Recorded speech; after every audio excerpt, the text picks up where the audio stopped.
They thought he was just another broken man hiding behind his clocks, a quiet figure wheeling through the shadows of their small town. When the Hellhounds motorcycle gang roared into Milton Falls, they saw James Cross as nothing more than an easy target, a disabled clockmaker who would bow to their demands for protection money like all the others. They couldn't have been more wrong. The wheelchair wasn't a lie. The explosion in Afghanistan had taken his legs. But what these ruthless criminals didn't know was that they were dealing with Captain James Cross, one of the military's most legendary special operations commanders. A man whose tactical genius had dismantled terrorist cells across 3 continents. A man who could turn any environment into a deadly weapon. A man who had spent 5 years carefully crafting a quiet life, hoping to leave violence behind. But when Dane, the Hellhounds' brutal leader, decided to make an example of the defiant clockmaker, destroying his shop and threatening the town he'd grown to protect, something awakened in James Cross.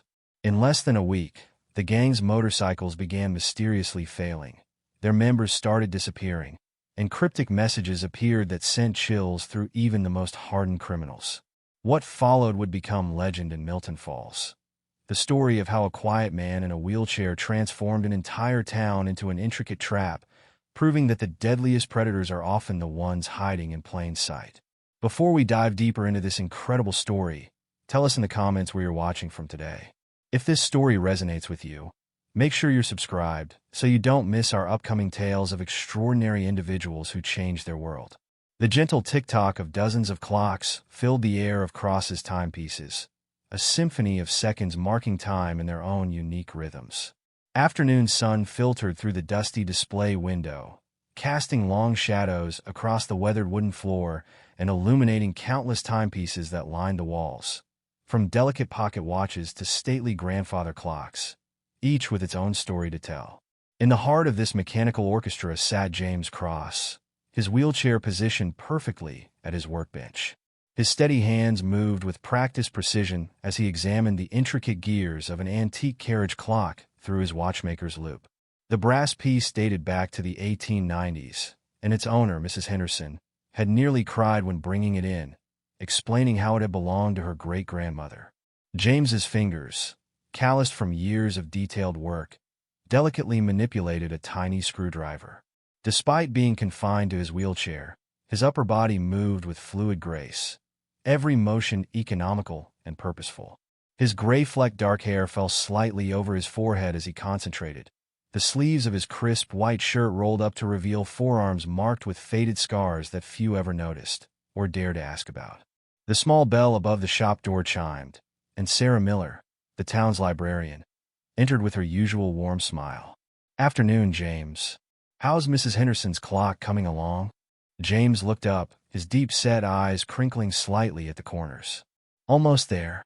The escapement was more damaged than I initially thought, but it should be keeping perfect time by tomorrow." Sarah browsed the shelves, running her finger along the edge of a shelf filled with restored wall clocks. "You know, sometimes I think you're the only thing keeping half the antiques in this town ticking." "Someone has to," James replied softly, his voice carrying a hint of an accent that no one in town had ever quite placed. Through the shop window, they could see Main Street of Milton Falls in all its small-town glory. The bakery across the street filled the air with the scent of fresh bread, while old Mr. Parker swept the sidewalk in front of his hardware store, same as he'd done every afternoon for the past 30 years. Children rode their bikes past the shop, their laughter mixing with the distant church bells marking 3 o'clock. "Did you hear about the town meeting last night?" Sarah asked, picking up a small Art Deco clock to examine it closer. "They're talking about the summer festival again. Everyone's hoping you'll join the planning committee this year." James shook his head slightly. "I prefer to keep to myself, Sarah. You know that." "Too well," she sighed. "Sometimes I think you're as mysterious as those old clocks you fix. 5 years you've been here, and I still don't know where you came from." A shadow passed over James's face, brief but noticeable. Some stories are better left untold. The conversation was interrupted by a sound that seemed to make the very air vibrate, the thunderous roar of multiple motorcycles. The noise grew louder, drowning out the peaceful ticking of the clocks, until it felt like the whole shop was trembling. Sarah moved to the window, her expression darkening.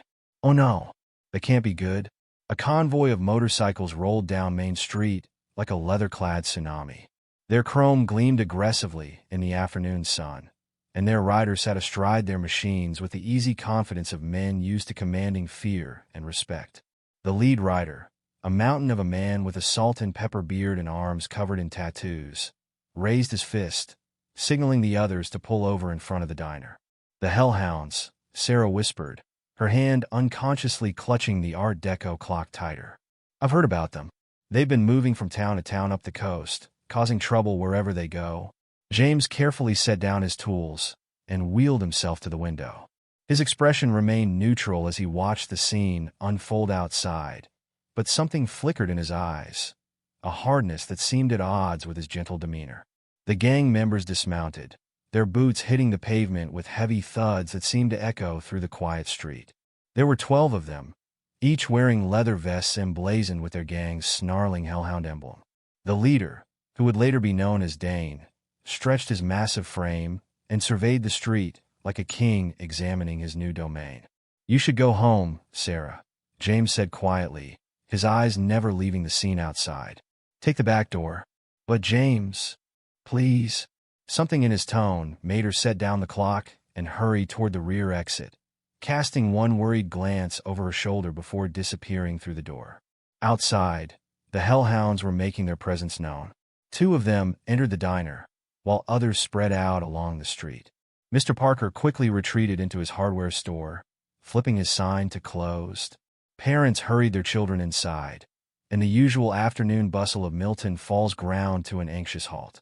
James watched as Dane pointed at various businesses, speaking to a younger man with a buzz cut who seemed to be his second in command. The younger man nodded, pulling out a notebook and making notes. They were marking their territory, deciding which businesses would be approached first for their protection services. The bell above James's door chimed again, but this time there was nothing friendly about it. 3 hellhounds entered the shop, their heavy boots clomping on the wooden floor. The lead man was shorter than Dane, but had a wiry, dangerous energy about him. A jagged scar ran from his left ear to his chin, and his eyes held the cold calculation of a predator. "Nice place you got here," Scar, as James would come to think of him, said, running his finger along a shelf of pocket watches. "Lots of valuable items. Be a shame if something happened to them." James turned his wheelchair to face them fully. "Can I help you gentlemen with something?" The second biker, a heavily tattooed man with a shaved head, snickered. "Hear that, Scar?" He called us gentlemen. "We're businessmen," Scar said, picking up a delicate crystal clock and tossing it carelessly from hand to hand. James's eyes followed the motion, but his expression remained unchanged. "We're offering protection services to all the businesses in town. Insurance, you might say, against accidents and misfortunes." "I decline," James replied simply. The third biker, who had been silent until now, stepped forward aggressively. "Maybe you didn't understand. This ain't a request, old man." "I understood perfectly," James said, his voice maintaining its quiet steadiness. "And I still decline." Scar set down the crystal clock with exaggerated care and leaned down, placing his hands on the arms of James's wheelchair. His breath smelled of cigarettes and cheap whiskey. "You know what I see here? I see a man who can't even stand up for himself. A man who needs to learn his place in the new order of things." James met his gaze without flinching. Something in his eyes made Scar straighten up slightly, a flicker of uncertainty crossing his face. The door chimed again, and Dane himself entered, ducking his head slightly to clear the doorframe. He took in the scene with sharp eyes that belied his brutal appearance. "Problem here, boys?" "No problem," Scar replied, still watching James. "Just explaining our business proposition to the cripple here." Dane moved closer, studying James with curious intensity. James returned his gaze steadily, and for a moment, something passed between them, a silent recognition, perhaps, of something familiar. "What's your name?" Dane asked. "James Cross." "And you fix clocks, Mr. Cross?" "I do." Dane nodded slowly, his eyes scanning the shop before returning to James. "You know, most people, they see us coming, they understand the way things work. They don't make things difficult. But you—" He paused, scratching his beard thoughtfully. "There's something about you that doesn't quite fit." "I'm just a clockmaker," James replied. Maybe, Dane said. Maybe not. He turned to his men. We're done here. For now. The tattooed biker looked surprised. But boss, I said we're done. As they turned to leave, the third biker deliberately bumped James's wheelchair hard enough to knock it sideways. James's hands gripped the wheels, preventing himself from falling, but several tools clattered to the floor from his workbench. Oops, the biker sneered. Accident. James said nothing, his eyes following them as they left the shop. Through the window, he watched them return to their motorcycles, Dane speaking quietly to Scar while gesturing back toward the shop. As the sun began to set, casting long shadows through the shop windows, the diner across the street filled with bikers. Their laughter and loud conversations carried across the street, a jarring contrast to the usual peaceful evening atmosphere of Milton Falls.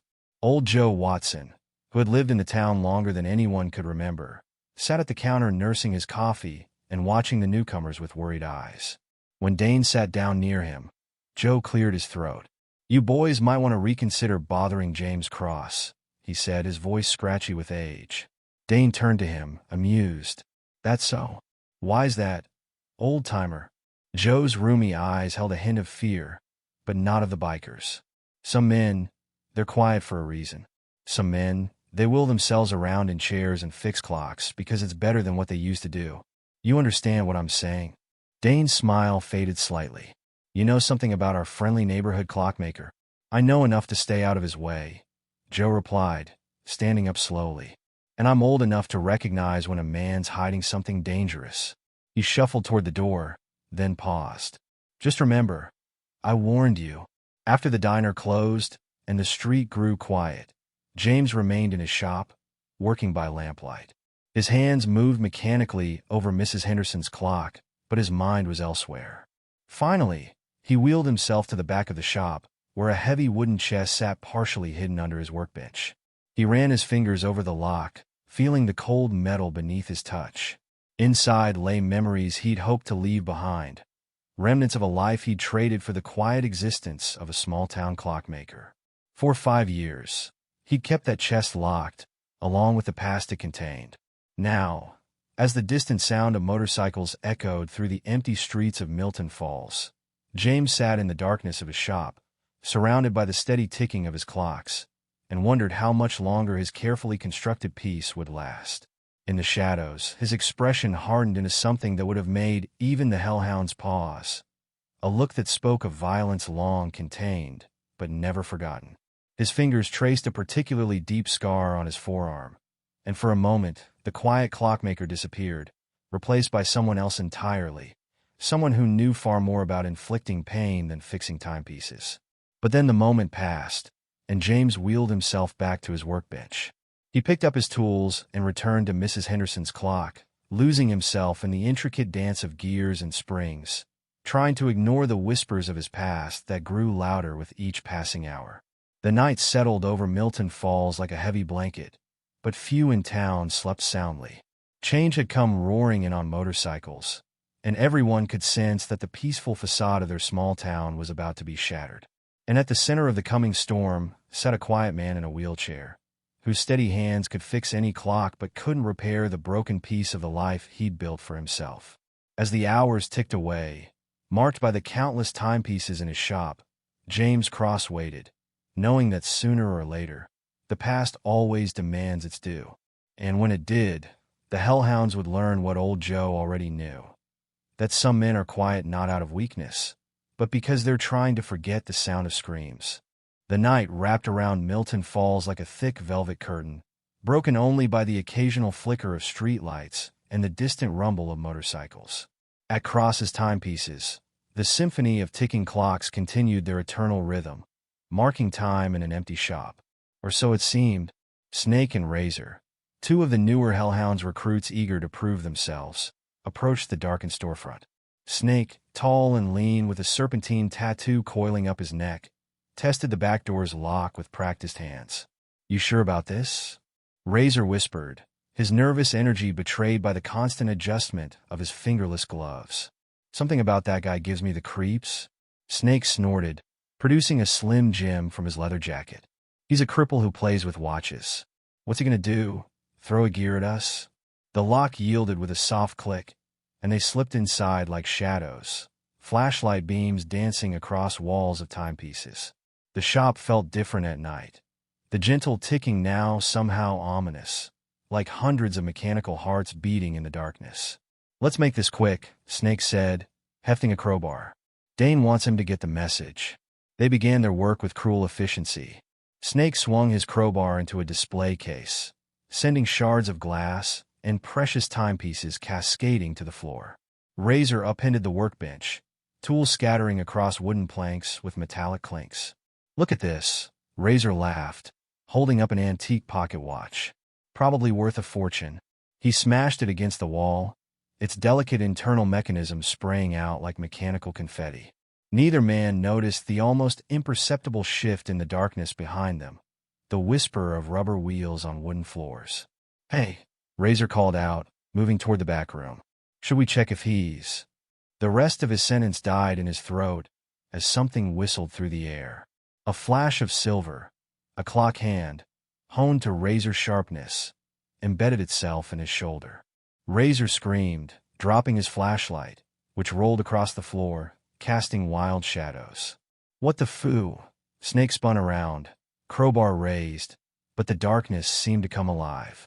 James emerged from the shadows like a ghost, his wheelchair forgotten as he launched himself from it with frightening agility. His upper body strength, honed by years of compensating for his legs, propelled him into Snake with devastating force. They crashed into a wall of clocks, their synchronized ticking now backing a different kind of dance. James moved with lethal precision, his hands finding pressure points and weak spots with practiced ease. Snake swung the crowbar wildly, but James caught it mid-swing, using his attacker's momentum to drive the metal bar into the wall. "Jesus Christ," Razor gasped, stumbling backward, blood seeping through his jacket where the clock hand had struck. He's not normal." James's face remained eerily calm as he twisted Snake's arm at an impossible angle. The crack of breaking bone punctuated a grandfather clock's deep chime. Snake howled in pain, the crowbar clattering to the floor. Razor didn't wait to see more. He bolted for the door, leaving his partner behind, his footsteps echoing down the empty street. The sound of his motorcycle roaring to life and speeding away filled the night air. Snake lay on the floor, cradling his broken arm, looking up at James with terror-filled eyes. "Oh, what are you?" James didn't answer. Instead, he picked up a heavy wrench from the scattered tools on the floor. The last thing Snake saw was the wrench descending toward his head with mechanical precision. 30 minutes later, James wheeled himself out of his shop, dragging Snake's unconscious form behind him. The street was deserted, the distant sounds of the Hellhounds' revelry at their temporary base in the old warehouse district providing perfect cover. With methodical care, James arranged Snake's body in the middle of Main Street, directly under a streetlight. From his pocket, he produced a handwritten note, which he pinned to Snake's jacket with another sharpened clock hand. "Stay away." Back in his shop, James surveyed the damage with detached interest. Broken glass crunched under his wheels as he made his way to the back room. The violence had awakened something in him, something he'd tried to bury beneath 5 years of quiet routine and precise movements. Miles away, Razor burst into the warehouse where Dane and the other Hellhounds were drinking and playing cards. His face was pale, blood still seeping from his shoulder. "Boss," he gasped, stumbling forward. "The clockmaker. Snake. He's not what we thought." Dane looked up from his cards, annoyed at the interruption. "What are you talking about?" He came out of nowhere, moved like a fucking demon. Snake's still there. He did something to Snake." The other bikers laughed, beer bottles clinking as they mocked their frightened companion. "You're telling me," Dane said, rising from his chair with dangerous slowness, "that a man in a wheelchair took down Snake and put you on the run?" He moved closer to Razor, his massive frame towering over the younger man. "Maybe you've been sampling too much of our product, kid. I'm telling you the truth." Razor pulled off his jacket, showing the wound. "Look." He threw a fucking clock hand at me. Like a ninja or something. This brought another round of laughter from the gang. Scar, cleaning his nails with a knife, spoke up. "Sounds like someone's been watching too many action movies. Send a couple guys to pick up Snake," Dane ordered, turning away dismissively. And get someone to patch up this idiot. Probably cut himself running away from his own shadow. As the night progressed into early morning, the first rays of sun illuminated a scene that quickly drew a crowd of early risers. Snake's unconscious form lay in the street like a macabre art installation, the note on his chest fluttering in the morning breeze. Sarah Miller, on her way to open the library, was one of the first to see him. She quickly called Sheriff Thompson, who arrived within minutes, his coffee still in hand.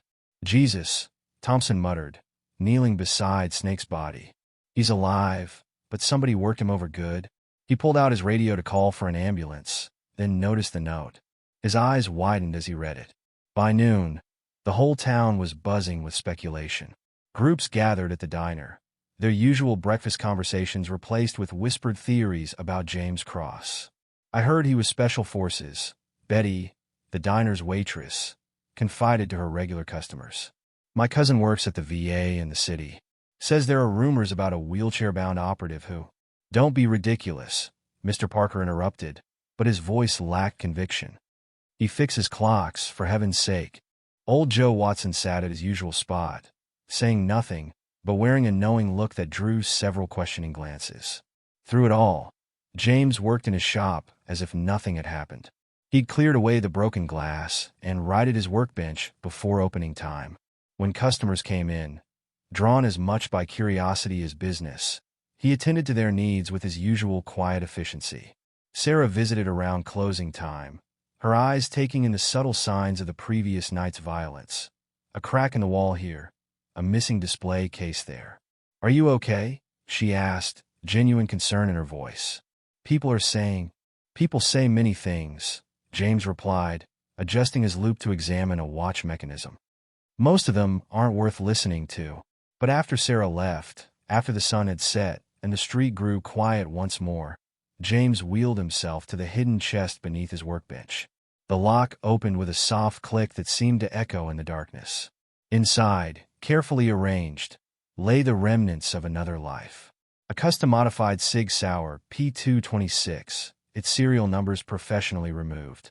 3 ceramic combat knives with carbon fiber handles. A set of lock picks that could open any door in seconds. Military-grade communications equipment. And beneath it all, dog tags that read, "Cross, James R. ONEGAB 7249 Special Operations." James lifted out a worn photograph, its edges soft from handling. 6 men stood in desert combat gear, arms around each other's shoulders, faces split with the wide grins of those who had survived something together. James sat in the center, still standing then, his eyes holding none of the shadows they carried now. The image triggered a flood of memories he'd fought to suppress. The midnight raid that went wrong, the explosion that shattered his spine, the betrayal that cost him everything, his team, scattered or dead, while James shook his head, forcing the memories back into their box. He carefully replaced the photo but left the chest open. 5 years of peace had ended the moment the Hellhounds rolled into town. Now it was time to remember who he had been, who he still was beneath the quiet exterior. In the days that followed, James began his preparations. To casual observers, nothing had changed. He still fixed clocks, still spoke softly, still wheeled himself around town with careful precision. But his eyes never stopped moving, cataloging details others missed. He noticed how the Hellhounds had established patterns. Their guard rotations at the warehouse, the routes they took through town, the times when they were most vulnerable. He made mental notes of their weapons, their personalities, their weaknesses. Dane, he observed, was smarter than he looked. The gang leader had doubled his men's patrols after Snake's incident, though he publicly dismissed it as a random attack. James watched through his shop window as Dane stood across the street one afternoon, staring at the clockmaker's store with narrowed eyes. Their gazes met briefly, and in that moment, something passed between them, a recognition, perhaps, that the quiet peace of Milton Falls was about to be shattered. Dane's hand unconsciously moved to the gun hidden beneath his vest, while James's fingers tightened almost imperceptibly on his wheelchair's arms. That evening, as James closed his shop, he heard old Joe's shuffling steps behind him. "You're going to fight them, aren't you?" the old man asked quietly. James turned his wheelchair to face him. "Sometimes fighting isn't a choice, Joe. Sometimes it's just the next tick of the clock. Joe nodded slowly. There's more coming. Word is, Dane's called in reinforcements from other chapters. Whatever you're planning, be careful. This town's grown fond of its clockmaker. As Joe walked away, James allowed himself a small smile. The old man had no idea that careful wasn't in his vocabulary anymore. Not since that night in the desert when careful hadn't been enough to save his team. In his shop, surrounded by the steady ticking of his beloved timepieces, James began to move pieces into position.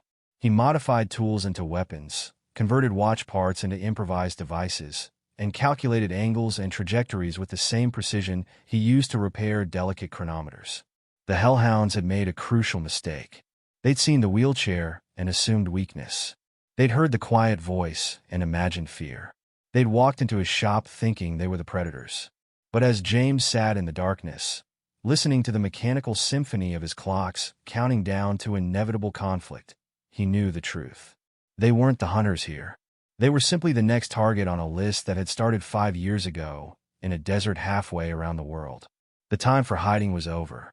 Each tick of the countless clocks in his shop marked another second closer to the moment when the Hellhounds would learn what old Joe already knew. That sometimes the most dangerous predators are the ones that wait quietly in plain sight, watching the seconds tick away until the perfect moment to strike. And James Cross, the quiet man in the wheelchair, had always been very, very good at timing. The morning sun had barely cleared the horizon when the thunder of motorcycles shattered the peace of Milton Falls. This time, there was no pretense of subtlety. The Hellhounds roared down Main Street in full force, their engines drowning out the gentle chiming of the town hall clock striking 8. Inside Cross's timepieces, James was already at work, carefully reassembling a delicate pocket watch when the first rock crashed through his window. Glass sprayed across the wooden floor as more stones followed, accompanied by the jeering laughter of the bikers. The door burst open with enough force to tear one hinge loose. Dane ducked through the entrance, his massive frame filling the doorway. Behind him, at least 8 other Hellhounds crowded into the small shop, their boots crunching on broken glass. "Morning, Mr. Cross," Dane said, his voice carrying a dangerous edge. "Thought we'd stop by for some customer service." James carefully set down the pocket watch he'd been working on, his movements unhurried and precise. "We're closed." Scar stepped forward, knocking over a display of wall clocks. They crashed to the floor in a cacophony of breaking glass and splintering wood. "Looks pretty open to me." Outside, a small crowd had begun to gather. Mr. Parker stood in his hardware store doorway, his face pale. Sarah Miller watched from the library steps, one hand pressed to her mouth. Even old Joe had emerged from the diner, his coffee cup forgotten in his trembling hands. Inside the shop, Dane circled James's wheelchair like a shark sizing up its prey. "You know, I've been thinking about our little problem. See, when someone hurts one of my men, I can't let that slide. Bad for business." He picked up an antique carriage clock, examining it with exaggerated care. "But you already knew that, didn't you?" "If you're here to make a point," James replied, his voice steady, "make it." Dane's face darkened. He hurled the carriage clock against the wall, where it exploded in a shower of gears and springs. "Boys, show Mr. Cross what happens when people don't respect our authority." The gang members surged forward, unleashing their pin-up violence on the shop. Sledgehammers appeared from beneath leather jackets, smashing through display cases. Crowbars ripped into wooden shelving. The careful organization of years was destroyed in minutes. Mrs. Henderson's restored clock, sitting ready for pickup, was crushed beneath a boot heel. The symphony of ticking that had always filled the shop was replaced by the sound of destruction and cruel laughter. Through it all, James sat motionless, his eyes following Dane as the gang leader supervised the carnage.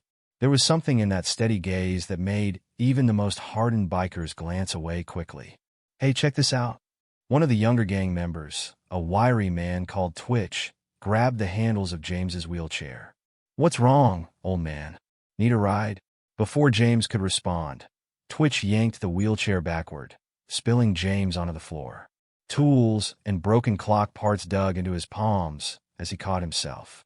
The gang's laughter echoed off the walls, but it held a nervous edge. James pushed himself up to a sitting position, his upper body strength evident in the fluid motion. His face remained impassive, But his eyes never left Dane. Jesus, muttered one of the bikers, a heavily tattooed man called Beast. There's something wrong with that guy.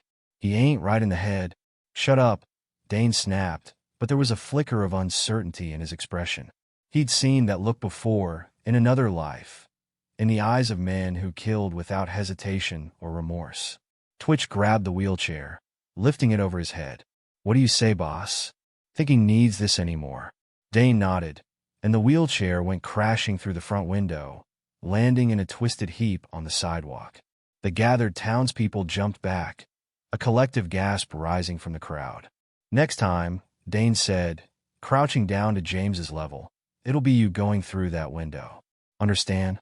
James's response was barely above a whisper, but something in his tone made Twitch step back involuntarily. Perfectly, the gang filed out, leaving destruction in their wake. As they mounted their bikes, Beast glanced back at the shop. James had pulled himself to the counter and was watching them through the broken window, still wearing that unervingly calm expression. Boss, Beast said as they rode away, maybe we should just leave that one alone. Something ain't right about him. Dane gunned his engine. You getting soft on me? He's just a crippled clockmaker. Nothing more. But later that night, after the town had grown quiet and the curious onlookers had dispersed, James began his work. From various hidden compartments throughout the shop, places the gang's destruction hadn't reached, he retrieved small, sophisticated cameras, military-grade surveillance equipment that had waited 5 years for this moment. His movements were efficient despite his lack of wheelchair. He pulled himself around the shop with upper body strength that spoke of years of adaptation and training. Each camera was carefully placed and activated, their feeds connecting to an encrypted system hidden beneath the shop's floorboards. By midnight, he had mapped out the entire block. Cameras concealed in broken clock faces watched the street. Motion sensors disguised as loose bricks monitored the alley. Thermal imaging devices tracked movement through walls. As he worked, Martha Chun from the Chinese restaurant next door slipped in through the back door. She carried a large bag and moved with the quiet efficiency of someone used to avoiding attention. James, she whispered, setting down the bag. I brought you some things. Food, first aid supplies, and this. She pulled out a folded wheelchair, not as customized as his old one, but serviceable. James looked up from where he was installing a sensor. Thank you, Martha. But you shouldn't get involved. She straightened her spine, meeting his gaze directly. My father fought in Vietnam. He taught me to recognize soldiers, real soldiers, the kind who carry wars inside them. She gestured at the destroyed shop. This town needs someone to stand up to them. We all know it's going to be you. After she left, James began the methodical process of rebuilding. He cleared broken glass, salvaged what tools he could, and cataloged the damage. To anyone watching, it might have seemed like the actions of a man accepting defeat, trying to restore some semblance of normalcy. But in the warehouse district, where the Hellhounds had made their temporary base, Dane was growing increasingly agitated. Through the gaps in the boarded-up windows, he watched James's shop, where lights burned late into the night. He's planning something, Dane muttered, pacing the floor. His lieutenants watched nervously. They'd never seen their leader this unsettled. No one takes a beating like that and just rebuilds. Not unless they're setting something up. So what do we do? Scar asked, cleaning his knife with practice strokes. Hit him again? Dane stopped pacing, a cruel smile spreading across his face. No, we're done playing games. 3 nights from now, when the moon's dark, we burn it all down. Him, his shop, everything. Send a message to anyone else who thinks about standing up to us. What about the cops? Beast asked. Sheriff Thompson? Dane laughed. Man hasn't drawn his gun in 10 years. By the time he figures out what's happening, it'll be too late. Get the word out to the other chapters. I want everyone here for this. We're going to make an example that nobody in this county will ever forget. But even as Dane plotted, James was testing his equipment. In the basement of his shop, accessible through a hidden trapdoor that even the gang's destruction hadn't revealed, he moved through a series of exercises that would have surprised anyone who knew him only as the quiet clockmaker. Using rings suspended from the ceiling, he executed a series of complex maneuvers, his upper body strength compensating for his useless legs. On a workbench lay an array of devices, some looking like simple clock parts, others clearly more sinister in nature. He picked up what appeared to be a normal pocket watch, pressed a hidden catch, and the face split open to reveal a sophisticated targeting system. Another device, disguised as a wall clock, contained enough plastic explosive to level a small building. Each piece was tested, calibrated, and prepared with the same precision he used in his clock repair. His movements were methodical, unhurried, the motions of a man who had done this many times before. Above, through the floorboards, came the sound of someone entering the shop. James quickly pulled himself up the ladder, emerging behind the counter to find Sarah standing there, looking at the partially cleaned destruction. "James," she said softly, "I brought you something." She held out a small package wrapped in brown paper. "It's not much, just some sandwiches and coffee." I thought, "Well, you might be hungry." He accepted the package with a slight nod. "Thank you, Sarah." She lingered, looking around at the shop. Some of the broken clocks had been gathered into neat piles. Tools had been sorted and salvaged. The work of years lay in ruins, yet James seemed completely unaffected. "Aren't you afraid?" she finally asked. "They're animals, James. They'll kill you if you let them." For a moment, something flickered in James's eyes, a shadow of the man he'd once been, the man who had led elite teams into situations far deadlier than this. "Sarah," he said quietly, "there are different kinds of animals in this world. Some are loud, obvious in their threats. Others," he picked up a broken clock hand, testing its edge with his thumb. "Others wait quietly until the perfect moment to strike." After she left, James wheeled himself to the window in his new chair.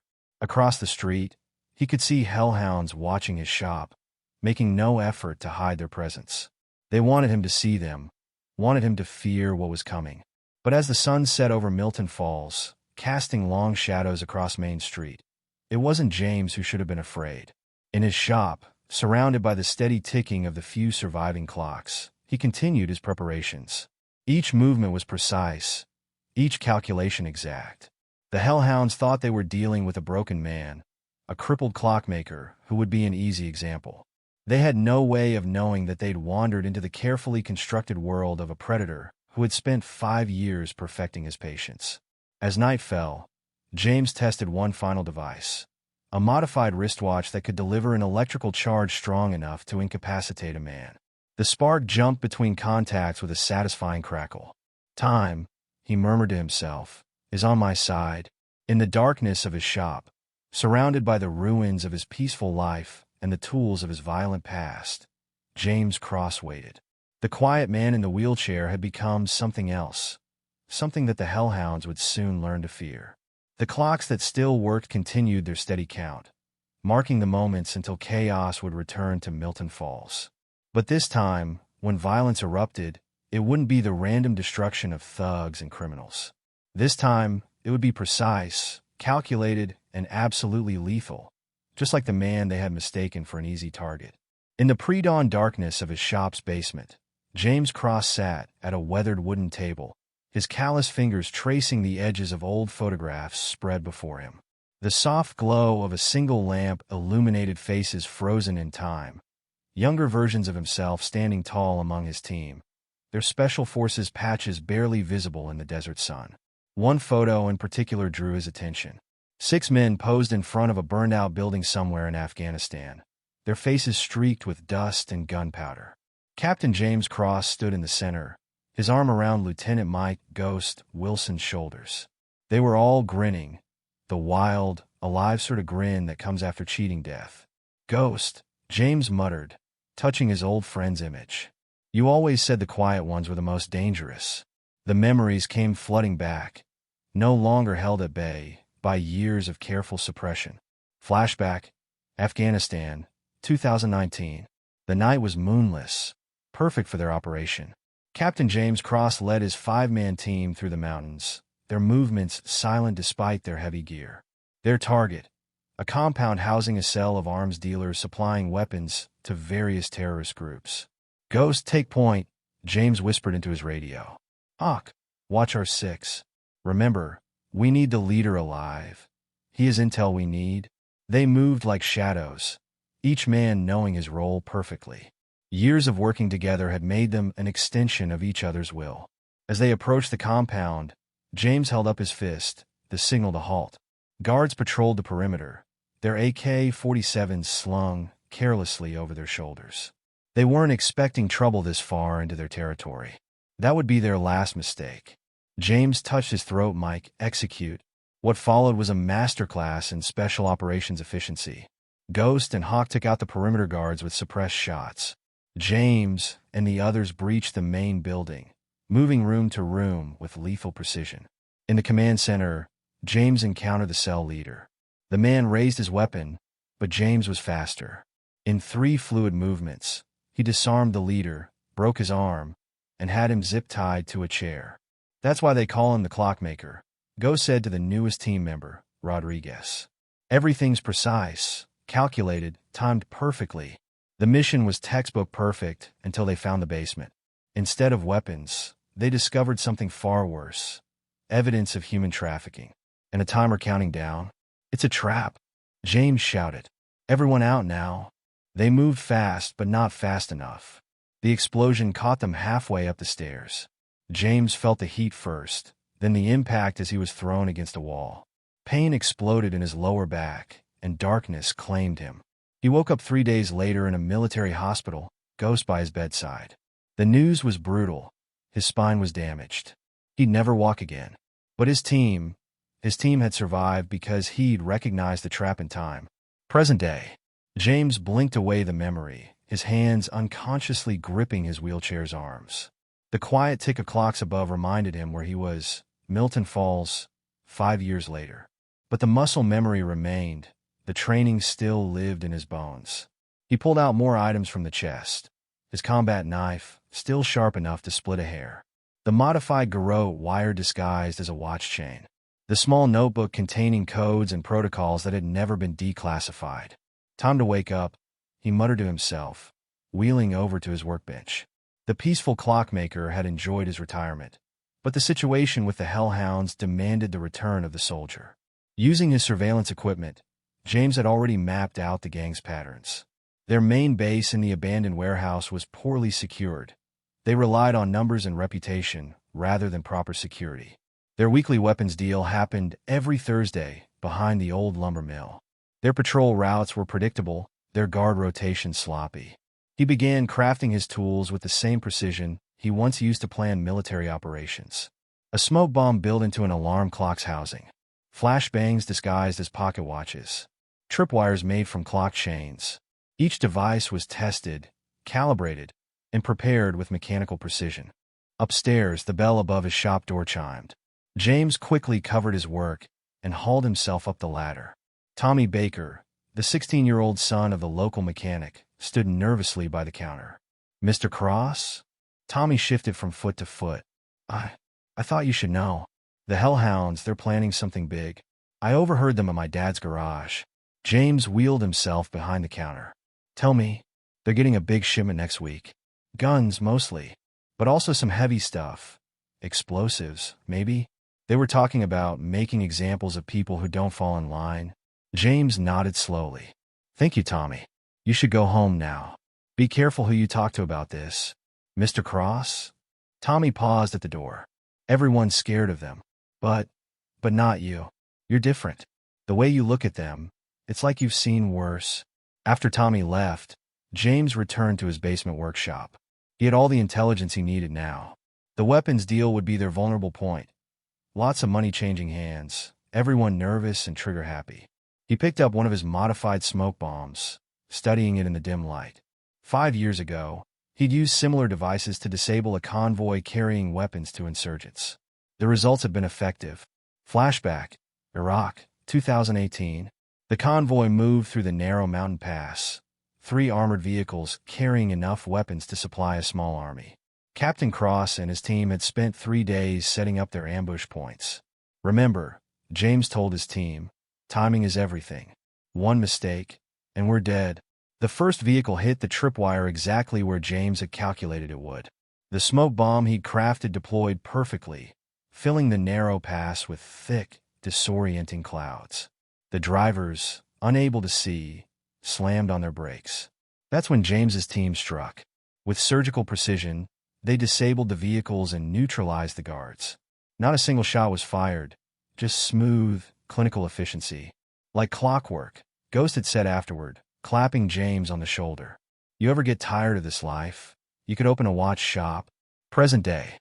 James smiled slightly at the memory as he activated the smoke bomb in his workshop. Perfect deployment, perfect coverage.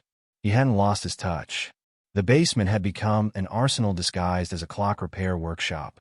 Every tool had a deadly purpose, every device carefully concealed within innocent-looking timepieces. He'd spent 5 years trying to forget these skills, but they had never really left him. On his workbench lay the plans for his counterattack, drawn with the same precision he once used to plan military operations. The Hellhounds wouldn't know what hit them. They'd be too busy looking for a threat from outside to realize the danger was already among them. A noise upstairs caught his attention. Through his surveillance system, he watched old Joe enter the shop, looking nervous. They're getting bolder, Joe said when James appeared. Roughed up the Miller boy today for looking at them wrong. Town's terrified. James wheeled himself to the window, watching a group of hellhounds harass a young woman trying to enter the diner. Sometimes terror is the best weapon, until it isn't. You're going to do something, aren't you? Joe's voice was quiet. I remember guys like you from Nam. The quiet ones, the ones who could flip a switch and become something else entirely. James turned to face him.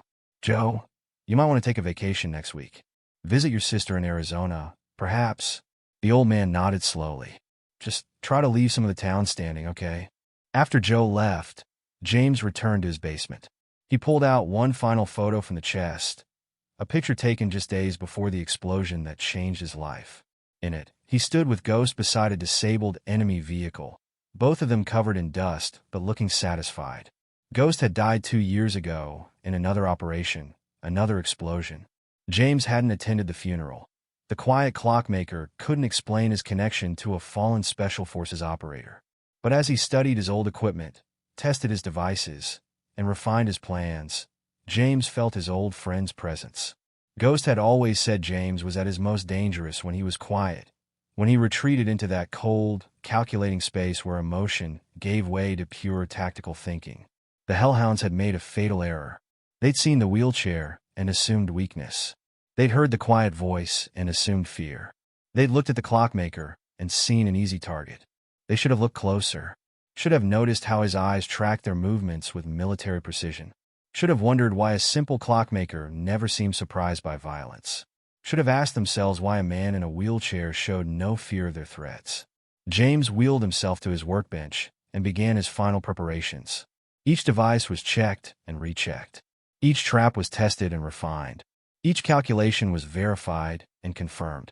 Above him, the clocks in his shop ticked in perfect synchronization, counting down the moments until the Hellhounds would learn what his old team had known.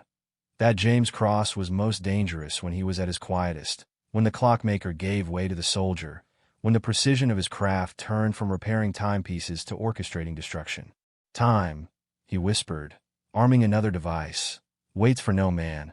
The quiet man in the wheelchair allowed himself another small smile as he worked through the night. The Hellhounds thought they were the predators in this small town. Soon they would learn differently. Soon they would understand what his enemies in a dozen countries had learned the hard way, that sometimes the deadliest weapons are the ones that tick quietly in plain sight, counting down the seconds until everything changes. James Cross, the clockmaker, had spent 5 years building a peaceful life. But James Cross, the soldier, had spent those same years maintaining his skills, waiting for the moment when they would be needed again. That moment had arrived. The Rusty Nail was the kind of bar that attracted trouble like moths to a flame. Tonight was no exception. The parking lot was filled with Hellhounds motorcycles, their chrome gleaming under flickering neon lights while their owners celebrated inside. Through the bar's grimy windows, Dane could be seen holding court, surrounded by his men as they drank and plotted their next moves. Their laughter carried across the empty street, drowning out the subtle sound of rubber wheels on asphalt. James moved through the shadows with practiced ease, his wheelchair making no more noise than a whisper. His hands, so skilled at manipulating tiny clock gears, now worked with different tools, small devices that looked innocuous but carried destructive potential. He approached the first motorcycle, a customized Harley belonging to Scar. With precise movements, James attached what appeared to be a simple pocket watch to the fuel line. Inside, the innocent-looking timepiece was a mechanism designed to trigger at exactly the right moment. Simple physics, James muttered to himself as he moved to the next bike. Pressure, timing, and human nature. One by one, he worked his way through the row of motorcycles. Each received special attention. Some got devices in their engines, others had their brake lines subtly modified, and a few received more elaborate surprises. The entire operation took less than 20 minutes. Inside the bar, Beast was getting nervous. "Something doesn't feel right," he said, peering out the window into the darkness. "Like we're being watched." "You're jumping at shadows," Dane laughed, but his eyes narrowed as he scanned the parking lot. Nothing seemed out of place, just their bikes gleaming under the neon lights. James was already gone, wheeling himself back to his shop with the same silence he'd arrived with. In his wake, he left dozens of tiny time bombs, each set to create maximum chaos with minimal risk to innocent bystanders. The next morning dawned bright and clear. The Hellhounds, nursing hangovers and bad attitudes, emerged from various crash locations around town to retrieve their bikes. Scar was the first to start his motorcycle. The engine turned over normally, rumbled to life, and then something inside made a sound like 1,000 clock springs unwinding at once. The bike shuddered, coughed, and died spectacularly, sending parts flying in every direction. "What the hell?" Scar barely managed to jump clear as his prized Harley essentially disassembled itself in the middle of the street. Before anyone could react, another bike started up. This one made it about 10 feet before its front wheel locked up, sending its rider sprawling. A third bike's engine simply exploded, shooting a fountain of oil into the air like black rain. Chaos erupted as more Hellhounds tried to start their motorcycles, each failure more spectacular than the last. Some bikes simply refused to start, while others put on impressive shows of mechanical suicide. The air filled with cursing, the smell of burning oil, and the sound of expensive machines dying in creative ways. "This isn't random," Twitch shouted, staring at his bike's scattered remains. "Someone did this. Someone got to all our rides." Dane stormed through the mechanical carnage, his face darkening with each new discovery. Then he saw it. Attached to his own bike's handlebars was an antique pocket watch, ticking away peacefully. A note was folded beneath it, written in precise, clockmaker script. "You don't know who I am, but you will." For the first time since arriving in Milton Falls, Dane felt a chill that had nothing to do with the morning air. He crushed the note in his fist, remembering James's unervingly steady gaze. "Find him," Dane roared. "Find that clock-making bastard and bring him to me." The gang scattered through town, their usual swagger diminished by having to search on foot. They kicked in doors, threatened shopkeepers, and generally made nuisances of themselves. But James was nowhere to be found, until Razor spotted a wheelchair moving down an alley near the old grain warehouse. "There!" he shouted, taking off at a run. "I got him." James wheeled himself unhurriedly into the shadows between buildings. Razor followed, his boots pounding on concrete, rage pushing him forward without thought. The alley ended in a T-junction. James had gone left. Razor could see the wheelchair marks and some spilled oil. He turned the corner at full speed and immediately hit a nearly invisible wire stretched at ankle height. As he fell, something above him clicked. Razor looked up just in time to see what appeared to be a modified sprinkler system activate, spraying him with a noxious combination of chemicals that left him gasping and blind, his skin feeling like it was on fire. By the time other gang members found him, Razor was curled in a fetal position, whimpering. Next to him lay another note. Tick-tock. Throughout the day, more messages appeared around town. A perfectly crafted origami crane, made from a page of motorcycle repair manual, sat in the center of Dane's usual seat at the diner. The words "time runs out" were written across its wings in the same precise handwriting. The mirror in the bar's bathroom suddenly showed a message when fogged up. Counting down, no one could figure out how it had been done. Small mechanical birds, made from watch parts, appeared on windowsills near gang members, each ticking away with maddening precision before suddenly exploding into clouds of choking smoke. "He's playing with us," Beast said, watching another gang member try to wash the burning sensation from his eyes after investigating a suspicious package. Like we're mice and he's the cat. He's one man in a wheelchair. Dane slammed his fist into a wall. How is he doing this? The townspeople watched the gang's increasing paranoia with carefully hidden satisfaction. At the diner, Betty served coffee with a slight smile she couldn't quite suppress. "Did you see Scar trying to wash that dye out of his hair?" she whispered to Sarah. "Never seen such a pretty shade of pink." "Sure," Sarah cautioned, but she was smiling too. "They're still dangerous." Old Joe sat at his usual spot, watching the gang members jump at shadows. "Reminds me of Nam," he said to no one in particular. "Charlie used to play mind games like this. By the time they actually hit us, we were so wound up we couldn't think straight."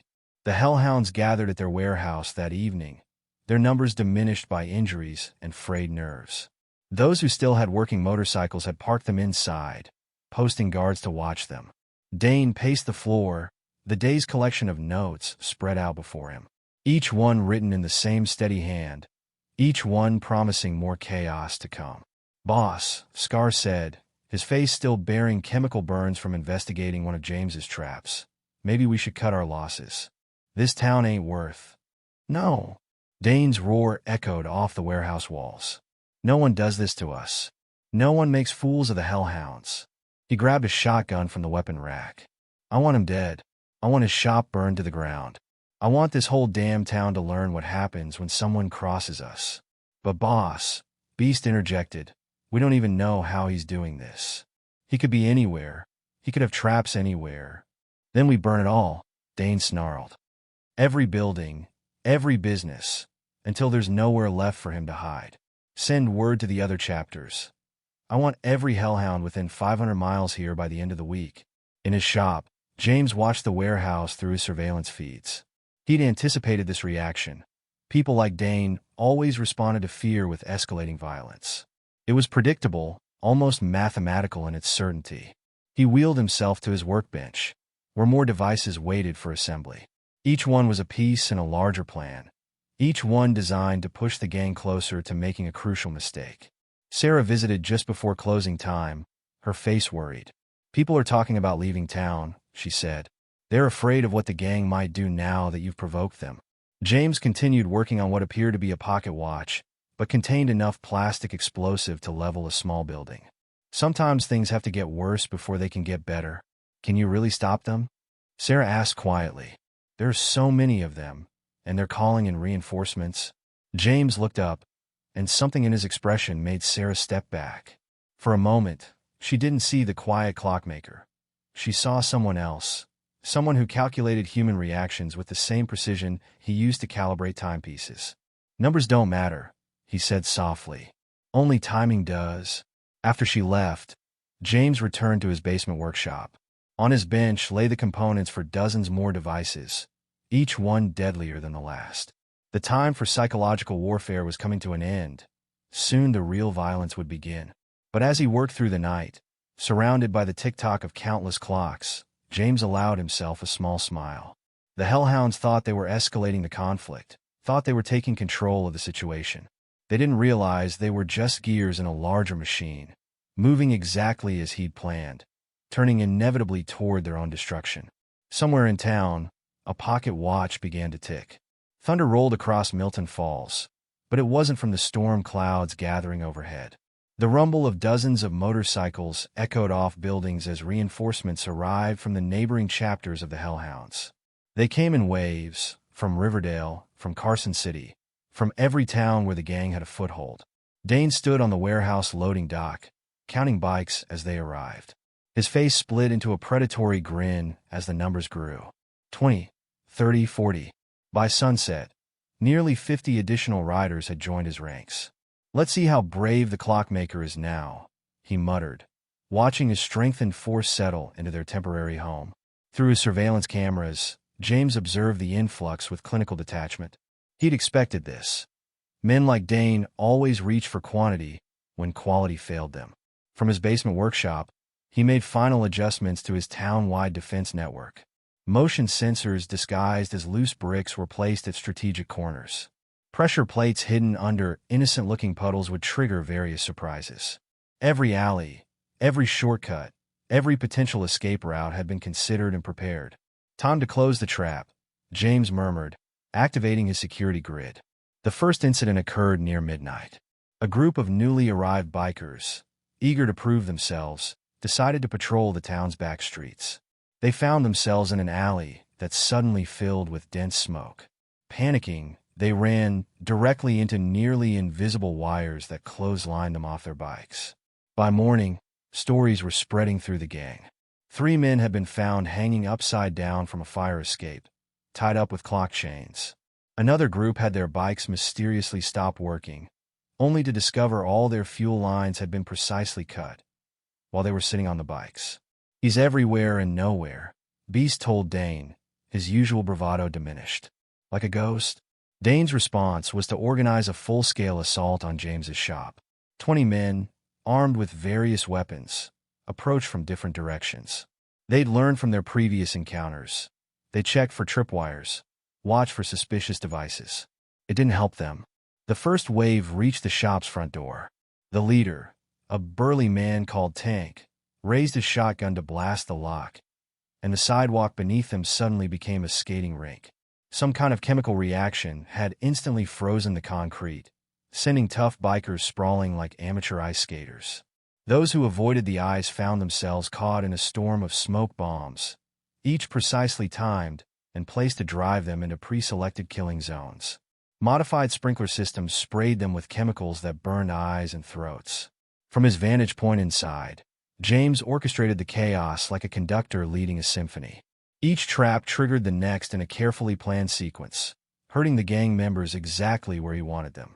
"Fall back," Tank shouted, trying to wipe the burning chemicals from his eyes. "It's a killing zone." But retreat wasn't simple either. James had prepared for that too. Secondary traps caught those trying to escape, until the street in front of his shop became a scene of confusion and panic. Dane, watching from a distance, spotted movement through an upstairs window. "There," he shouted, raising his rifle. The shot shattered glass but missed its target. James wheeled himself rapidly through his shop's back rooms, hearing Dane's heavy boots on the stairs behind him. The gang leader had slipped in through a side entrance during the chaos, exactly as James had predicted. "Nowhere to run now, clockmaker." Dane's voice echoed through the building. James smiled slightly, positioning himself in a shadowy corner. As Dane passed, James triggered a mechanism that dropped a heavy net from the ceiling. But Dane was faster than expected. He rolled clear, bringing his rifle to bear on James's position. The shot grazed James's arm as he propelled his wheelchair into another room. Blood trickled down his sleeve, but he ignored it, focusing on his next move. Dane followed, confident he had his prey cornered. He stepped through the doorway, and the floor disappeared beneath him. A cleverly disguised trapdoor dropped him 10 feet into a basement holding cell. "You should have stayed away," James said quietly, looking down through the trapdoor at his would-be hunter. Outside, the failed assault had shaken the gang's confidence, but it had also inspired others. Mr. Parker from the hardware store began, accidentally, selling the gang defective tools and equipment. The gas station's fuel mysteriously became contaminated, damaging several bikes. Even teenage Tommy Baker contributed, using his job at the garage to subtly sabotage gang vehicles brought in for repairs. "Just loose enough to fail at the worst moment," he explained proudly to his friends. The town's resistance was small but growing. People who had lived in fear began finding ways to fight back. Sarah organized a boycott of businesses that served the gang. Old Joe's stories about James's mysterious past grew more elaborate with each telling, adding to the psychological warfare. But victory had come at a cost. In his basement workshop, James grimaced as he cleaned the bullet wound on his arm. It was superficial but served as a reminder that he wasn't invulnerable. The constant vigilance, the physical demands of maintaining his trap network, it was taking a toll. Getting soft, he muttered to himself, applying a bandage with practiced efficiency. His fingers traced old scars on his chest, reminders of times when he hadn't been quite fast enough, hadn't planned quite perfectly. Dane, after being released from the basement trap, James couldn't hold him indefinitely without attracting unwanted attention. retreated to the warehouse with his bruised ego and growing suspicion. "Run this name through your contacts," he ordered Scar, handing him a piece of paper. "James Cross. Focus on military records, special operations. The way he moves, the way he thinks, this isn't some random clockmaker." Scar made the calls, and pieces began falling into place. Whispers of classified missions, of a legendary team leader known for intricate planning and lethal precision, of a final mission gone wrong, of an explosion that should have killed him. "He's a ghost," Scar reported back. "Most records are classified or deleted. But what I did find, boss, we might be in over our heads here." Dane slammed his fist on the table. "He's one man, in a wheelchair. A man who took down terrorist cells," Scar countered, "who planned operations that governments still won't acknowledge. And now he's turned our town into his personal hunting ground." But Dane wasn't listening. His phone had just buzzed with a message he'd been waiting for. A smile spread across his face as he read it. "The shipment's confirmed," he announced. "Tuesday night. Enough firepower to take over a small country. Once those weapons arrive, it won't matter what tricks the clockmaker has planned. We'll burn this town to the ground if we have to."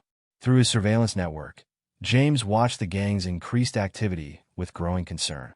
His cameras caught snippets of conversation. His directional microphones picked up fragments of plans. A major weapons shipment was coming. Enough firearms and explosives to shift the balance of power dramatically. In his basement workshop, James began modifying his devices for the coming escalation. The time for clever traps and psychological warfare was ending. Soon it would be time for the kind of operation he'd hoped to never plan again. "Like old times, Ghost," he murmured, looking at the photo of his old team. The wound in his arm throbbed, reminding him that he wasn't the same soldier who had led those missions. But as he worked through the night, surrounded by the steady ticking of his clocks, James felt the familiar calm settling over him. The Hellhounds thought their weapons would give them the advantage. They didn't understand that weapons were just tools. The real weapon was the mind that wielded them, the mind that could calculate trajectories, predict reactions, and plan for every contingency. James wheeled himself to his workbench, where he began crafting new devices. Each one was designed not just to disable or disorient, but to destroy. The quiet clockmaker was giving way to the soldier he'd once been, preparing for one final mission. Above him, the clocks of his shop ticked in perfect synchronization, counting down to what would become known in Milton Falls as the longest night in the town's history. In the gathering darkness, both sides prepared for the coming battle. The Hellhounds gathered their forces, confident that superior numbers and firepower would prevail. But in his shop, surrounded by the gentle ticking of his timepieces, James Cross smiled slightly as all his pieces moved into their final positions. The time for games was over. Now it was time for war. Through the blue glow of his surveillance monitors, James watched the pieces fall into place. 3 days of constant observation had revealed the pattern.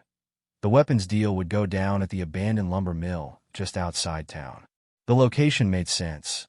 Isolated, multiple escape routes, and plenty of cover. "Tuesday midnight," he murmured, marking the time in his notebook. His directional microphones had picked up enough fragments of conversation to piece together the details. A semi-truck would arrive from the north, carrying enough firepower to turn Milton Falls into a war zone. In his basement workshop, James spread out a map of the area.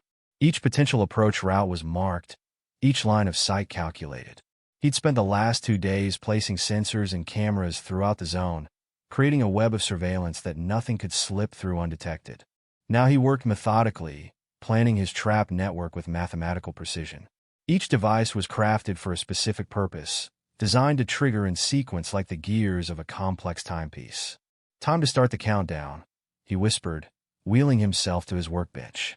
The first trap was set at the old bridge, the only access point for heavy vehicles.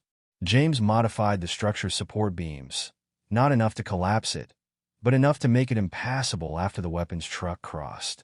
No escape route there. The second series of devices went into the lumber mill itself. Smoke bombs hidden in old machinery. Flashbangs disguised as electrical fixtures. Tripwires that would trigger cascading chaos at exactly the right moment. But James knew the gang would be expecting trouble.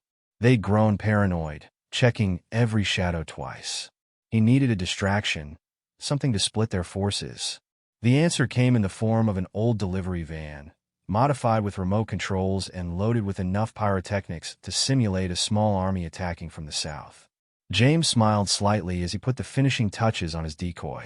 Tuesday night arrived with an unseasonable fog rolling in from the river, as if nature itself was providing cover. James watched through his cameras as the Hellhounds took up positions around the lumber mill. Dane had brought almost everyone, over 60 bikers armed to the teeth. At 11:30 p.m., James activated the first phase. The delivery van roared to life on the south side of town, its headlights cutting through the fog as it sped toward the gang's warehouse base. The effect was immediate. "We're under attack." The shout carried clearly through James's surveillance system. "They're hitting the warehouse." Dane cursed, torn between maintaining security at the deal site and protecting his base. "Beast, take 20 men and check it out." But if this is another of his tricks?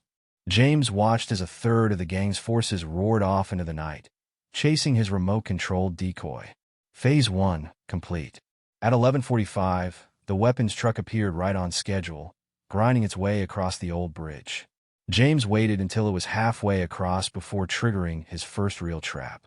Modified support bolts gave way with precise timing, causing the bridge to sag just enough to make return impossible without major repairs. The truck driver, oblivious to his now-sealed fate, continued to the lumber mill. James switched between camera feeds, watching as the remaining Hellhounds secured the perimeter.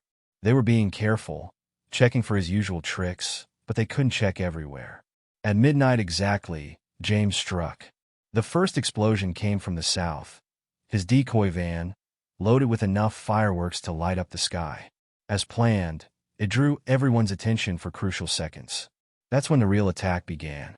Smoke bombs detonated in precise sequence, creating corridors of confusion that herded gang members exactly where James wanted them. Flashbangs triggered at calculated intervals, adding to the chaos. Through his surveillance feeds, James watched the gang's disciplined perimeter dissolve into panic. Men stumbled blindly through smoke, some running straight into tripwires that left them tangled and helpless. But something caught his eye on one of the monitors: movement in the truck's cargo area. Not weapons being unloaded, but something else. Someone. James zoomed in, his blood running cold as he recognized Sarah Miller, bound and gagged. Dane had taken insurance against his interference. "Damn it," James muttered, quickly recalculating his plan. This changed everything. He wheeled himself rapidly through the secret tunnel he'd prepared, emerging from a storm drain near the lumber mill. The sound of chaos covered his approach, men shouting, occasional gunfire as panicked gangers shot at shadows. James found Sarah in the truck's cargo hold, her eyes wide with fear above her gag. As he worked to free her, he heard footsteps approaching. "I knew you couldn't resist playing hero," Dane's voice carried through the smoke. The great James Cross, always looking out for the innocent. James pushed Sarah toward an escape route he'd prepared. "Run. Don't stop until you reach Old Joe's place." She hesitated. "But, go." As Sarah disappeared into the fog, James turned to face Dane. The gang leader emerged from the smoke like a demon, shotgun leveled at James's chest. "You know what I figured out?" Dane said, moving closer. "You're not just some ex-military guy. You're Captain James Cross, the ghost in the machine. The man who could turn any environment into a death trap. Until that mission in Afghanistan went wrong, you've done your homework," James replied calmly, his hands resting casually on his wheelchair's arms. "Then you know what happened to the last people who underestimated me." Dane's laugh was ugly. "Look around, Captain. Your tricks won't save you this time. But I'm curious.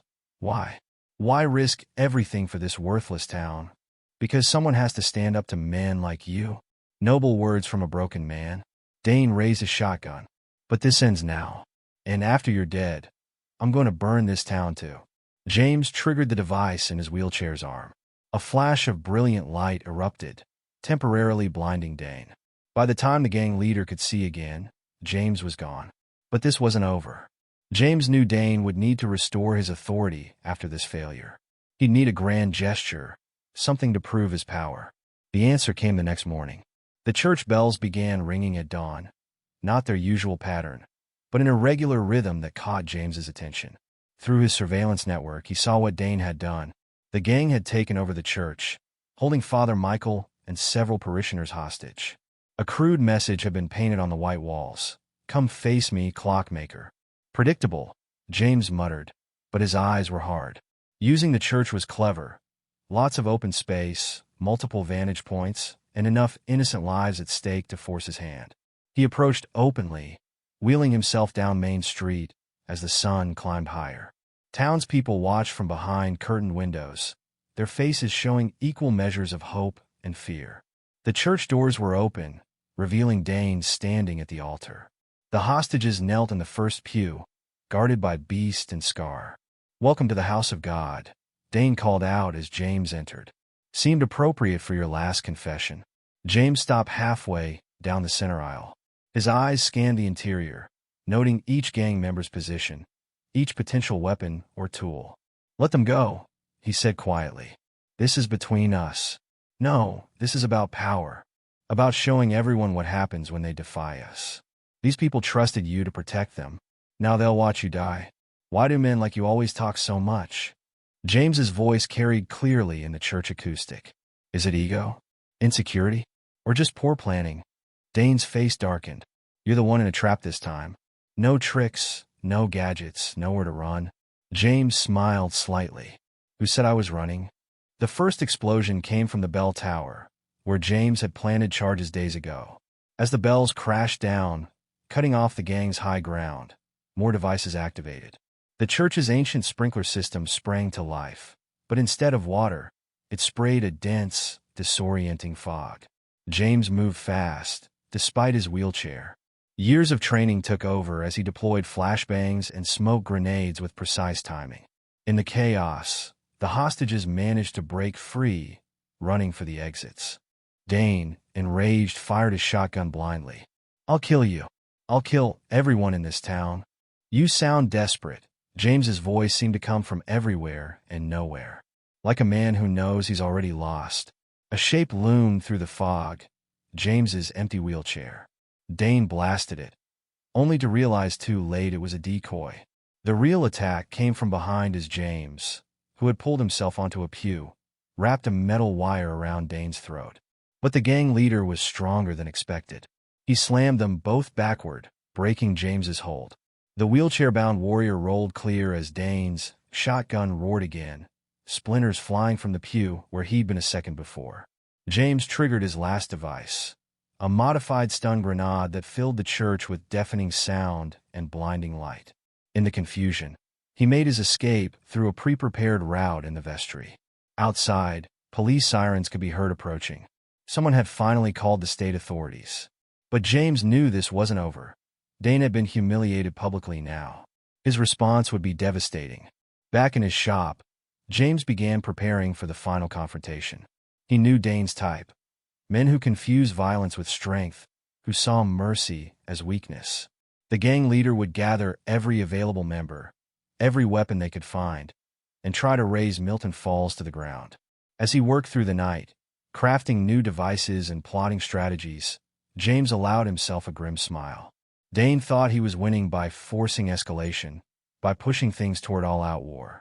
He didn't realize that this had been James's plan all along, to force the gang to commit all their resources to one final, desperate attack, to make them abandon subtlety and caution in favor of brute force. Because James Cross hadn't survived countless missions by being the strongest or the best armed. He'd survived by understanding that true victory comes not from winning the battle, but from choosing its nature. Above him, the clocks in his shop ticked away, counting down to what would become known as the longest night in Milton Falls history. The night when a quiet man in a wheelchair would remind the world why some legends are whispered in fear. The night before the final confrontation, James sat in his basement workshop, surrounded by the tools of his trade, both old and new. Maps of the warehouse district covered his workbench, each approach route carefully marked, each potential escape path considered. "Time to end this, Ghost," he muttered, touching the old photo of his team. His fingers traced the familiar faces, remembering how they'd planned operations together, how every mission had been a precise choreography of timing and position. This would be different. No backup, no extraction plan. Just one man in a wheelchair against what remained of the Hellhounds. But James had spent weeks preparing for this moment, turning the entire warehouse district into an elaborate trap. He checked his equipment one final time. Modified smoke grenades disguised as pocket watches. Flashbangs hidden in clock casings. Tripwires made from clock chains. Each device was a piece of art, crafted with the same precision he once used to repair delicate timepieces. At midnight, James emerged from his shop for the last time. The streets were empty. The townspeople had learned to stay inside after dark. Through his surveillance network, he watched the Hellhounds patrolling their territory, their movements betraying their nervousness. James approached the warehouse district through the storm drains, using a network of tunnels he'd mapped out weeks ago. His wheelchair had been modified for silent movement, its wheels cushioned, its frame reinforced. The first guard never saw him coming. James emerged from a drainage grate like a ghost, a garrote wire disguised as a watch chain, ending the sentry's patrol with surgical precision. The body was hidden carefully. It wouldn't do to alert the others too soon. One by one, James picked off the perimeter guards. Each takedown was silent, efficient, the result of years of special operations training. The Hellhounds had numbers, but James had something far more valuable: patience. Inside the main warehouse, Dane paced nervously. His forced bravado couldn't hide the fear in his eyes as he checked his watch again. "Where's Martinez?" he demanded. "He should have reported in 10 minutes ago." Beast, sporting fresh burns from their last encounter with James, shook his head. "Can't raise him on the radio. Wilson and Cooper aren't responding either."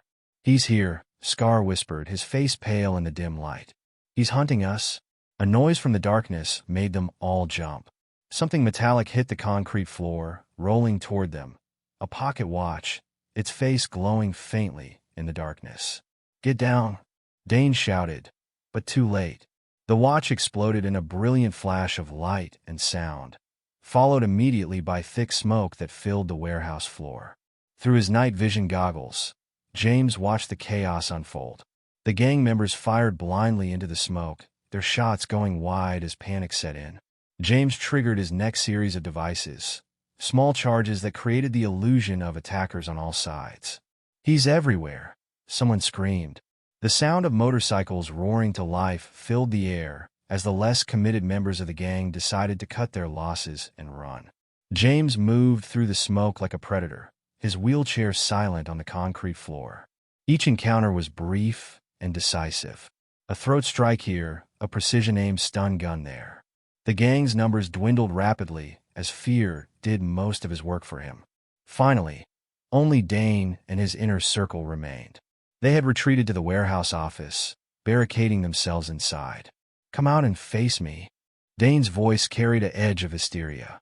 "Face me like a man." "Why?" James's voice seemed to come from everywhere at once, thanks to carefully placed speakers. "Afraid of the dark, Dane?" A burst of gunfire shattered windows, but James was already moving. He triggered more smoke bombs, hurting the remaining gang members exactly where he wanted them. Beast broke first, making a run for the exit. He made it 3 steps before a tripwire sent him sprawling. By the time he got up, James had disappeared him into the smoke. Scar was next, his nerve breaking as shadows seemed to move on all sides. He fired his last bullets at a glimpse of movement, only to find he'd shot at James's empty wheelchair, a decoy placed perfectly to draw his fire. Finally, only Dane remained. The gang leader stood in the center of his ruined kingdom, shotgun sweeping back and forth as smoke swirled around him. "I know what you are," Dane shouted. "The famous Captain Cross. The ghost in the machine. But you're not a ghost. You're just a broken man in a wheelchair. You still don't understand." James's voice came from behind him. Dane spun, but too late. James had pulled himself onto a stack of crates, his upper body strength making up for his useless legs. Before Dane could fire, James launched himself at the larger man. They went down hard, the shotgun skittering away across the floor. Dane was stronger, but James had years of training in close-quarters combat. They grappled in the smoke, each seeking an advantage. Dane managed to land a heavy blow to James's face, drawing blood. "Not so tough without your tricks, are you?" James absorbed the punch and countered with a precise strike to Dane's throat, followed by an elbow to his temple. "The tricks were never the weapon, Dane. They were just tools. The fight was brutal but brief. Despite his size advantage, Dane couldn't match James's calculated violence. Each of James's strikes found nerve clusters and pressure points, systematically dismantling the gang leader's defenses. Finally, Dane lay beaten on the warehouse floor, looking up at James with a mixture of fear and disbelief. James had pulled himself back into his wheelchair, now holding Dane's own shotgun. "Do it," Dane spat blood. "Finish it." But James shook his head. "Death is easy. Living with defeat, that's the real punishment." He unloaded the shotgun and tossed it aside. "Leave Milton Falls. Never come back. Because if you do—" He leaned forward, his voice dropping to a whisper. "Next time, I won't be so merciful." As word of Dane's defeat spread, the remaining Hellhounds fled into the night. Those who had prided themselves on their toughness now rode hard to escape a man in a wheelchair who had turned their own territory into a killing ground. Dawn found the townspeople gathering in the street, drawn by the silence more than any news of victory. The morning sun revealed the warehouse district empty of motorcycles for the first time in weeks. Sarah was the first to enter James's shop, finding him exactly where he always was, at his workbench, repairing a delicate pocket watch as if nothing had happened. "Is it true," she asked, "about you being a war hero?" James adjusted his loop, his steady hands belying the fresh bruises on his face. "I'm just a clockmaker." But word spread quickly through Milton Falls. Old Joe's stories, once dismissed as tall tales, were suddenly treated as gospel. People spoke in hushed tones about Special Forces operations, about classified missions, about a legendary team leader who could turn any environment into a weapon. The mayor tried to organize a celebration in James's honor, but the shop was closed that day. Through his window, people could see him working as always, his movements precise and measured, his focus absolute. Some said he was a hero. Others called him a guardian angel. But most understood that labels didn't matter to James Cross. He was content to be what he had always been, a quiet man who fixed timepieces and kept to himself. Yet something had changed in Milton Falls. People walked a little taller, knowing their town had someone watching over it. Children played freely in the streets again. And if visitors asked about the mysterious man in the wheelchair whose shop window displayed hundreds of ticking clocks, they received knowing smiles but few answers. Late that night, James sat alone in his shop, listening to the symphony of timepieces he had repaired over the years. Each tick was a reminder of the peace he had fought to protect, each tock a memory of the violence he had hoped to leave behind. He picked up Mrs. Henderson's restored carriage clock, the one that had survived the gang's destruction. Its steady rhythm was like a heartbeat, a reminder that life goes on, that time heals all wounds, even if it can't erase them completely. As he placed the clock back on his workbench, his fingers brushed against the hidden compartment where his weapons and surveillance equipment were stored. They would stay there, ready if needed, but hopefully gathering dust as the years passed. Through his window, James could see Milton Falls settling into its nightly routine. Lights going out in homes, the last customers leaving the diner, old Joe making his way home from his evening coffee. A smile touched James's lips, small, but genuine. He had found something here that had eluded him since his injury. Not just peace, but purpose. In protecting this town, he had finally found a way to honor his old team's memory while building something new. He turned back to his workbench, picking up his tools with practiced ease. There were always more clocks to fix, more timepieces needing his careful attention. And in the steady rhythm of gears and springs, James Cross found his own kind of redemption. The quiet man in the wheelchair had become a legend in Milton Falls, but legends weren't what interested him. He preferred the simple satisfaction of making broken things work again, of maintaining order in his own small corner of the world. Outside, the town slept peacefully, unaware of the countless hidden devices still watching over it, of a silent guardian who had turned their streets into a fortress. They didn't need to know. That was the way James preferred it. He had been a soldier, a warrior, a ghost in the machine, but now he was simply the clockmaker, and that, he had discovered, was enough. The clocks ticked on, marking time in their eternal dance, while James Cross continued his work, his quiet strength undimmed, his scars hidden but never forgotten, at peace with both the man he had been and the man he had become. 1 year later, The bell above Cross's timepieces chimed softly as Sarah Miller entered, carrying her usual morning coffee delivery. The shop looked different now, restored to its former glory with some subtle improvements. Reinforced windows that looked normal but could withstand small explosions. Security cameras disguised as antique fixtures. A new wheelchair ramp that contained pressure sensors. James looked up from his workbench, where he was examining an intricate pocket watch through his loop. "Right on time," he said with a slight smile. "Always," Sarah replied, setting the coffee down. "Mrs. Henderson asked about her grandfather clock again. Tell her it'll be ready tomorrow." The escapement needed special attention. The town had changed in the years since the Hellhounds' defeat. The fear was gone, replaced by a quiet confidence. People still talked about those weeks of terror and how they'd ended, but the stories had taken on an almost mythical quality. They spoke of motorcycles that destroyed themselves, of traps that appeared from nowhere, of a quiet man in a wheelchair who had turned the entire town into a weapon. Each telling grew more elaborate, but the truth was even more remarkable than the legends. James had kept his routine unchanged. He still opened his shop at exactly 8 a.m. each morning. Still repaired timepieces with methodical precision. Still kept to himself, mostly. But there were differences, subtle ones that only the observant might notice. The way he positioned his wheelchair to always face the door. The slight bulge under his workbench where emergency equipment was stored.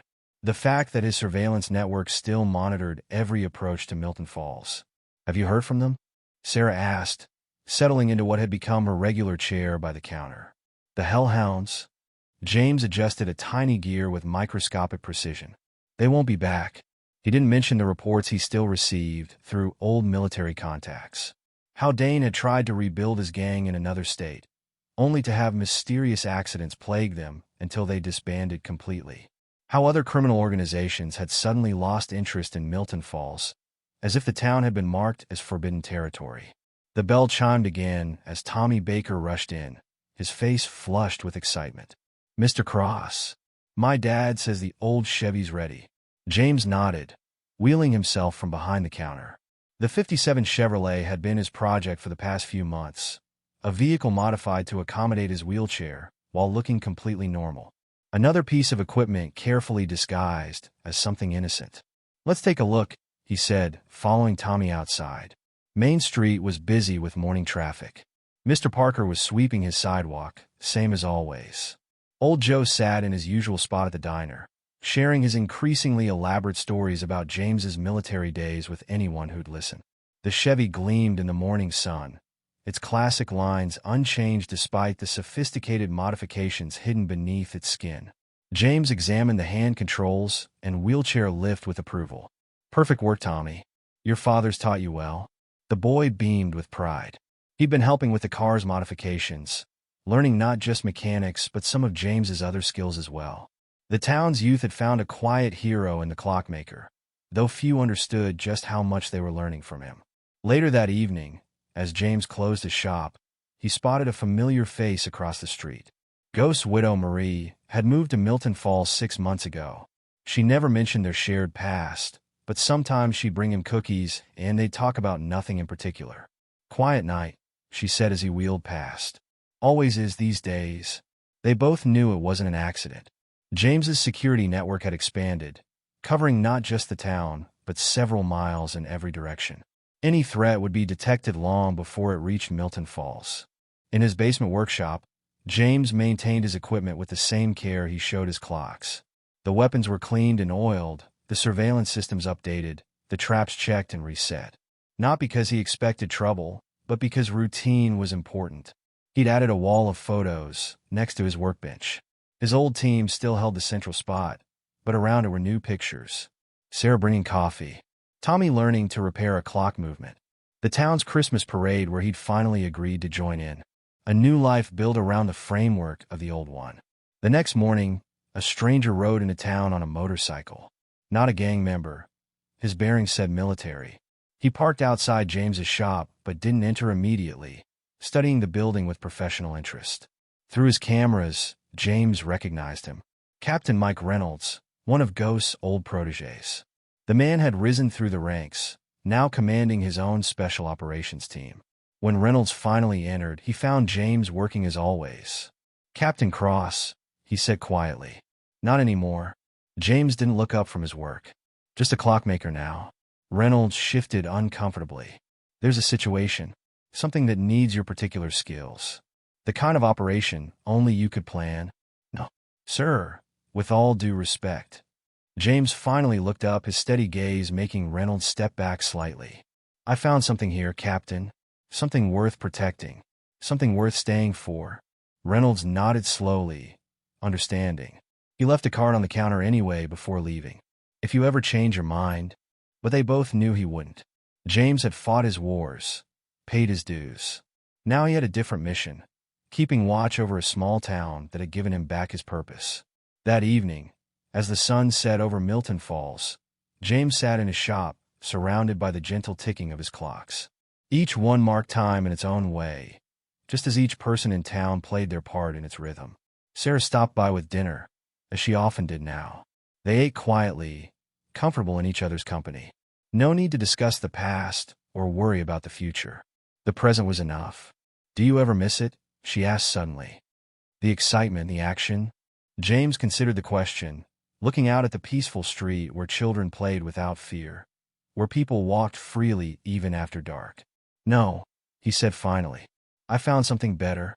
Later, alone in his workshop, he opened a chest that contained his military memorabilia.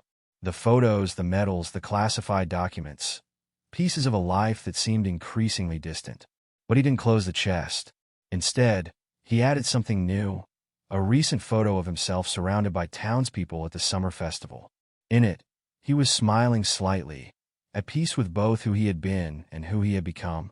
The quiet man in the wheelchair had found his home. Above, the clocks of his shop ticked on, marking time in their eternal dance. Each second was a gift, each minute a reminder that sometimes the greatest victories come not from winning battles, but from knowing when to stop fighting them. James cross-wheeled himself back to his workbench and picked up his tools. There were always more timepieces to repair, more rhythms to restore, more quiet moments to protect. And that, he had learned, was the greatest mission of all. Through his window, he could see Milton Falls settling into another peaceful night. The streetlights came on one by one, casting warm pools of light on familiar sidewalks.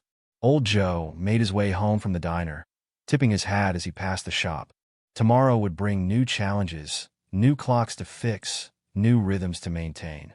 But for now, in this moment, everything was exactly as it should be. James smiled slightly and returned to his work, his steady hands moving with practiced precision among the gears and springs.